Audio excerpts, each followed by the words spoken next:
সরকারি কর্মচারীরা অবহেলিত, এটা ঠিক, কিন্তু তার সাথে বড় আমাদের যে দুর্বলতা সেটা হলো আমরা গাফেল, অলস, আমরা কোনো কর্মসূচিতে ঠিক মতো আসি না।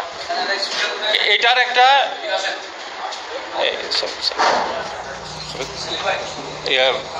আমরা ঠিক মতো উপস্থিত হই না। এর আগে মহাসমাবেশে দেখা গেছে প্রভাব, আজকের সমাবেশেও দেখা যাচ্ছে একই রকম। তো এর জন্য যেটা আমাদের প্রথম প্রয়োজন সেটা হলো যে আমাদের সাংগঠনিক দুর্বলতা যেগুলো আছে সেগুলো কাটানো, সাংগঠনিককে সফল করা।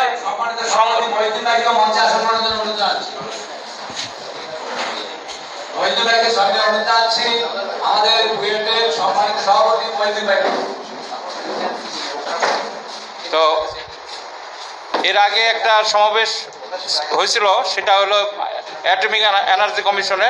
সেখানে একটা সিদ্ধান্ত গৃহীত হয়েছিল যে ঢাকাকে 11টা ভাগ করে সাংগঠনিক কার্যক্রম চালানো হবে, কিন্তু আমরা দেখতেছি এই কার্যক্রম বাস্তবায়ন হয়নি। বাস্তবায়ন যদি হতো তাহলে আজকের এই উপস্থিতি আরও বেশি স্ট্রং হতে পারত। আরও একটা বিষয় আমি মনে করি, প্লিজ একটু যদি না শোনেন তাহলে বক্তব্য দিয়ে লাভ নাই। হ্যাঁ, তো প্রত্যেকটা সবার, আমি মনে করি প্রত্যেকটা সবার কার্যবিবরণী হওয়া উচিত এবং এই কার্যবিবরণী পরবর্তী সভায় এর পর্যালোচনা হওয়া উচিত যে আমাদের কি কর্মসূচি গ্রহণ করা হয়েছিল, কি কর্ম আমরা কতদূর বাস্তবায়ন করছি, এটা হওয়া উচিত। কিন্তু আমি এটা যত দেখছি এরকম কোনো হয়নি। এটা হলে একটা বাধ্যবাধকতা থাকে, এটা দায়বদ্ধতা থাকে, আর দায়বদ্ধতা না হলে কোনো কর্মসূচি সফল হয় না।